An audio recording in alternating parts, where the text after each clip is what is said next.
Hello, welcome back to my class. आज की class में हम मैनेजमेंट अकाउंटिंग डिस्कस करेंगे। लास्ट क्लास हमने financial accounting and cost accounting related सारे कॉन्सेप्ट्स डिस्कस किए थे। अगर आपने वो वीडियोस नहीं देखी है तो डिस्क्रिप्शन में उसके लिंक्स दिए गए हैं, आप वहाँ से देख सकते हैं। आज हम डिस्कस करेंगे मैनेजमेंट अकाउंटिंग। ये मैनेजमेंट अकाउंटिंग क्या होती है? मैनेजमेंट अकाउंटिंग एक ऐसी अकाउंटिंग सिस्टम है जो कि मैनेजमेंट को डिसीजन लेने में मदद करती है। मैनेजमेंट अकाउंटिंग के पास खुद की प्रिंसिपल्स, रूल्स, रेगुलेशंस नहीं होती है। जैसे कि फिनेंशियल अकाउंटिंग और कॉस्ट अकाउंटिंग के खुद के प्रिंसिपल्स, रूल्स, रेगुलेशंस होते हैं, वैसे ही मैनेजमेंट अकाउंटिंग के खुद के प्रिंसिपल्स, रूल्स, रेगुलेशंस नहीं होते हैं। ये कॉस्ट अकाउंटिंग और फिनेंशियल अकाउंटिंग से इंफॉर्मेशन कलेक्ट करके और उसे एनालाइज करके कुछ ऐसा रिज़ल्ट तैयार करती है ताकि मैनेजमेंट को डिसीजन लेने में हेल्प मिल सके, ताकि मैनेजमेंट डिसीजन ले सके, प्लान्स बना सके, पॉलिसीज़ बना सके। फिनेंशियल अकाउंटिंग हमें प्रॉफिट और लॉस और फाइनेंशियल पोजीशन का पता लगवा देती है। कॉस्ट अकाउंटिंग हमें कॉस्ट कंट्रोल करने के टेक्निक्स बता देती है, कॉस्ट निकालना सिखा देती है। बट डिसीजन अल्टीमेटली मैनेजमेंट को लेने पड़ते हैं। डिसीजन जैसे कि इस साल कितना प्रोडक्शन करना है या इस महीने कितना प्रोडक्शन करना है, सेल्स कितनी बढ़ रही है, कितनी घट रही है, किस वजह से घट रही है, किस वजह से बढ़ रही है, कौन सा ऐसा प्रोडक्ट है जो हमें ज़्यादा प्रॉफिट कमा के दे रहा है, कौन सा ऐसा प्रोडक्ट है जिससे हमें प्रॉफिट नहीं हो रहा है, कौन सा ऐसा प्रोडक्ट है जो मार्केट में ज़्यादा बिक रहा है, किस वजह से एक्सपेंसेस बढ़ रहे हैं या घट रहे हैं। ये सब के जो एनालिसिस है हम मैनेजमेंट अकाउंटिंग के थ्रू ही कर सकते हैं। मैनेजमेंट अकाउंटिंग के कुछ टूल्स एंड टेक्निक्स अप्लाई करके कर सकते हैं। जैसे ही हम एनालाइज करते हैं, एनालाइज करने के बाद हमें कुछ रिज़ल्ट्स मिलती है, देन वो रिज़ल्ट्स का या वो इन्फॉर्मेशन का यूज़ करके मैनेजमेंट डिसीजन लेती है। हम ये बोल सकते हैं कि फिनेंशियल अकाउंटिंग और कॉस्ट अकाउंटिंग का काम जहाँ ख़त्म होता है वहाँ से मैनेजमेंट अकाउंटिंग का काम शुरू होता है। या फिर हम बोल सकते हैं कि मैनेजमेंट अकाउंटिंग फिनेंशियल अकाउंटिंग और कॉस्ट अकाउंटिंग का एक्सटेंडेड वर्जन है। ठीक है, अब हम मैनेजमेंट अकाउंटिंग के डेफिनेशन पे जाते हैं। It is the accounting that assists management in formulation and execution of plans, coordination and decision making in order to ensure maximum efficiency. ये एक ऐसा अकाउंटिंग सिस्टम है जो मैनेजमेंट को प्लान्स और पॉलिसीज़ बनाने और इम्प्लीमेंट करने में मदद करता है, एक्टिविटीज़ को कोऑर्डिनेट करने में मदद करता है, डिसीजन मेकिंग में मदद करता है, ताकि कम वक्त में, कम एफर्ट्स के साथ, कम रिसोर्सेज के साथ हम ज़्यादा अचीव कर पाएँ और ज़्यादा बेनिफिट्स मिल पाए। अब हम डिस्कस करेंगे नेचर और फीचर्स और characteristics of management accounting. The first nature is modification of data. Financial accounting में और कॉस्ट अकाउंटिंग में जो इन्फॉर्मेशन अवेलेबल रहते हैं वो exact information management accounting copy नहीं करती है। वो क्या करती है, जो यूज़फुल इन्फॉर्मेशन है या फिर जो रेलेवेंट इन्फॉर्मेशन, इम्पॉर्टेंट इन्फॉर्मेशन है, वही सबको कलेक्ट करती है ताकि जो पॉलिसी डिसीजन को अफेक्ट करे। फॉर एग्ज़ाम्पल, अगर मैनेजमेंट को शॉर्ट टर्म बोरिंग करना है तो मैनेजमेंट वही सारे इन्फॉर्मेशन कलेक्ट करेगी जो बिज़नेस की लिक्विडिटी पोजीशन को बताता है। लिक्विडिटी पोजीशन से हमें ये पता चलता है कि बिज़नेस के पास कितनी कैपेसिटी है लोन को रीपे करने की, या जो बोरिंग की है उसने उसको रीपे करने की उसके पास कितनी कैपेसिटी मतलब उसके पास कितने असेट्स हैं और उस असेट्स को कितनी जल्दी वो कैश में कन्वर्ट करके वो लोन को चुका सकती है। मैनेजमेंट अकाउंटिंग फिनेंशियल डेटा को मॉडिफाई करके ही इंफॉर्मेशन प्रोवाइड करती है मैनेजमेंट को, ताकि मैनेजमेंट उससे डिसीजन ले सके। The next point is establishment of cost and affect relationship. इसको हम एक एग्जांपल से समझते हैं। जैसे कि एक बिज़नेस है, प्रॉफिट मेकिंग बिज़नेस है, काफ़ी टाइम से प्रॉफिट कमा रही है, तो मैनेजमेंट को ये जानना है कि ये प्रॉफिट किस वजह से कमा रही है, सेल्स इंक्रीज़ होने की वजह से या एक्सपेंसेस घटने की वजह से, या फिर ये दोनों ही रीजंस हैं, प्रॉफिट बढ़ने का या प्रॉफिट कमाने का। एक और हम देख सकते हैं, अगर एक बिज़नेस लॉस हो रहा है बिज़नेस को, तो वो बिज़नेस को लॉस किस वजह से हो रहा है, कहीं सेल कम होने की वजह से तो नहीं, या फिर कहीं एक्सपेंसेस बढ़ने की वजह से तो नहीं। तो ये जो कॉज एंड इफेक्ट का रिलेशनशिप मैनेजमेंट अकाउंटिंग के थ्रू पता चल सकता है। So the next point is no fixed norms. Financial accounting के खुद के रूल्स और रेगुलेशंस होते हैं, but in case of management accounting इसके कोई खुद के रूल्स रेगुलेशंस नहीं होते हैं। हाँ, बट मैनेजमेंट अकाउंटिंग कुछ टूल्स एंड टेक्निक्स अप्लाई करती है ताकि वो जो डेटा फिनेंशियल अकाउंटिंग और कॉस्ट अकाउंटिंग से कलेक्ट करती है उसको वो एनालाइज कर सके। तो the next point is supplies information not decision. Management accounting के थ्रू हमें इंफॉर्मेशन मिलता है, एनालाइज्ड इंफॉर्मेशन मिलता है, बट डिसीजन नहीं मिलता। डिसीजन अल्टीमेटली मैनेजमेंट ही लेती है। मैनेजमेंट अकाउंटिंग एक ज़रिया है जो मैनेजमेंट को डिसीजन लेने में मदद करती है। Then the next point is uses special tools and techniques. Management accounting के पास कुछ ऐसे स्पेशल टूल्स एंड टेक्निक्स होते हैं जिसके मदद से अकाउंटिंग डेटा मॉडिफाई हो सके और उस मॉडिफाइड डेटा को एनालाइज करके मैनेजमेंट डिसीजन ले सके, जैसे कि ratio analysis, marginal costing, trend analysis, funds flow statement, cash flow statement etcetera. और ये सब जो टूल्स एंड टेक्निक्स हैं ये मैनेजमेंट पे डिपेंड करता है कि कौन सा टूल, मैनेजमेंट अकाउंटेंट पे डिपेंड करता है कि कौन सा टूल अप्लाई करना है। डिपेंड्स ऑन द सिचुएशन या मैनेजमेंट को किस तरह का इन्फॉर्मेशन चाहिए उस पर डिपेंड करता है। देन है future oriented. Management accounting purely future oriented है। मैनेजमेंट अकाउंटिंग डेटा तो पास्ट वाली लेती है, पास्ट वाली मतलब जो ऑलरेडी रिकॉर्डेड डेटा है वो लेकर एनालाइज करती है ताकि वो फ्यूचर के प्लान्स बना सके। प्लान्स हम जनरली फ्यूचर के लिए बनाते हैं या आगे क्या होने वाला है उसके लिए बनाते हैं।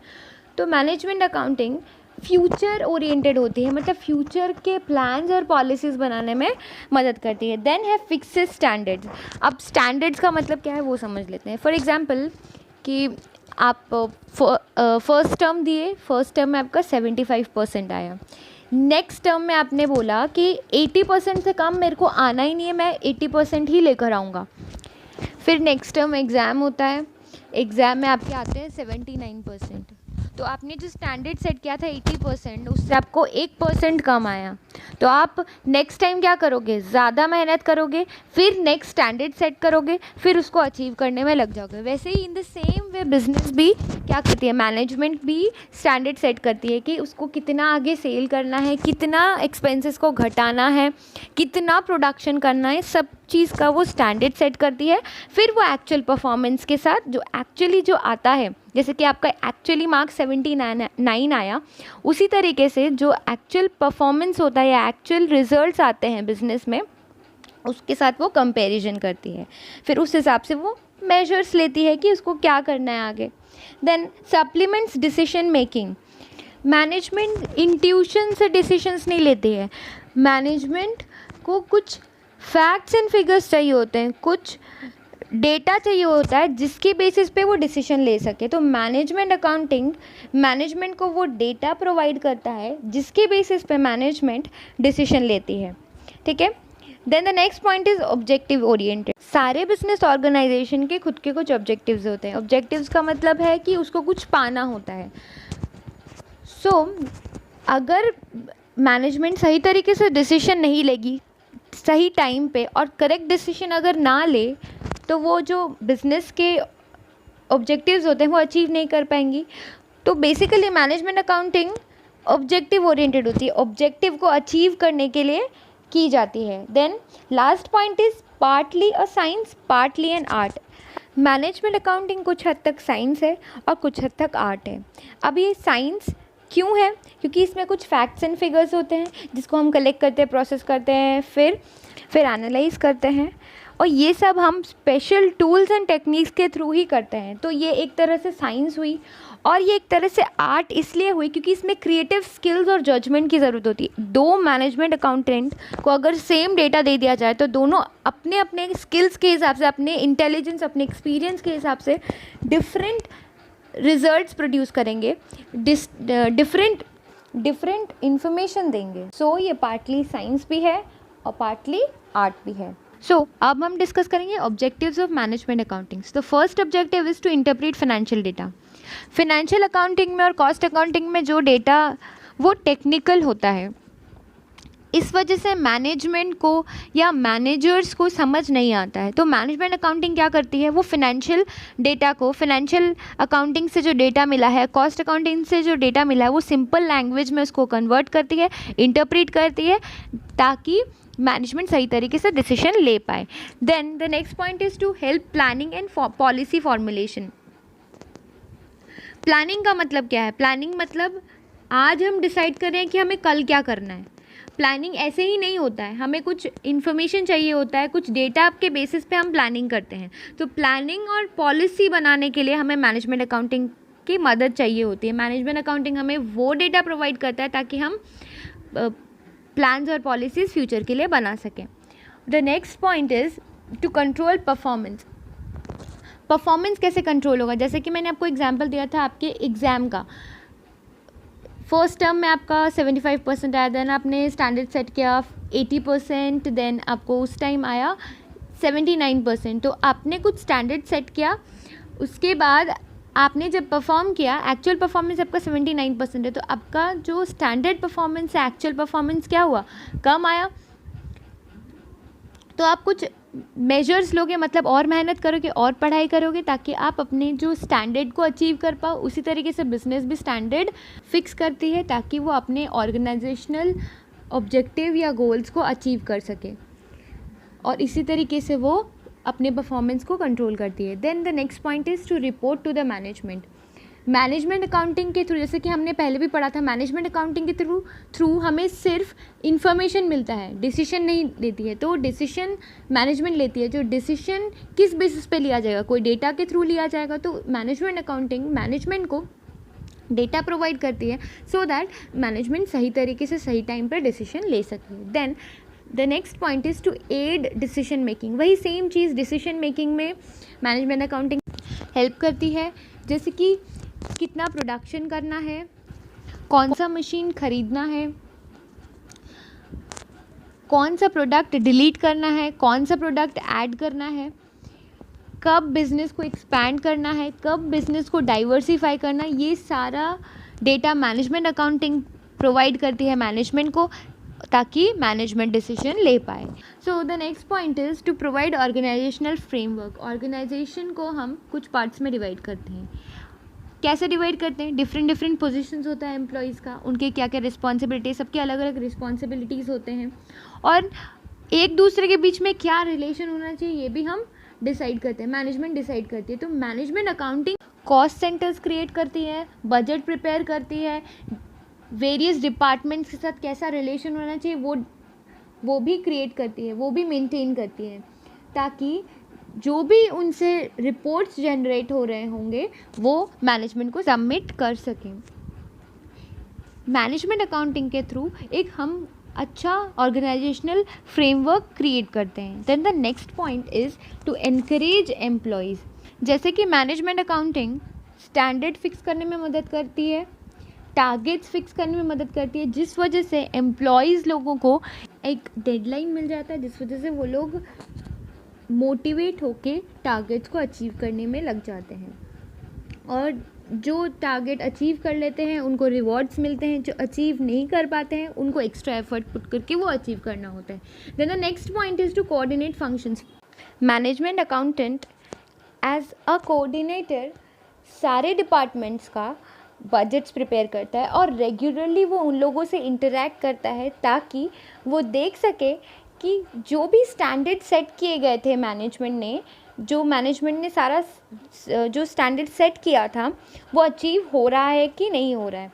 वो मैनेजमेंट अकाउंटेंट सारे डिपार्टमेंट, सारे सेक्शन, सारे डिविजन्स के एक्टिविटीज़ को मैच करती है, और ये देखने के लिए कि ऑर्गेनाइजेशन, बिजनेस ऑर्गेनाइजेशन के गोल्स अचीव हो रहे हैं या नहीं, या ऑब्जेक्टिव्स अचीव हो रहा है या नहीं.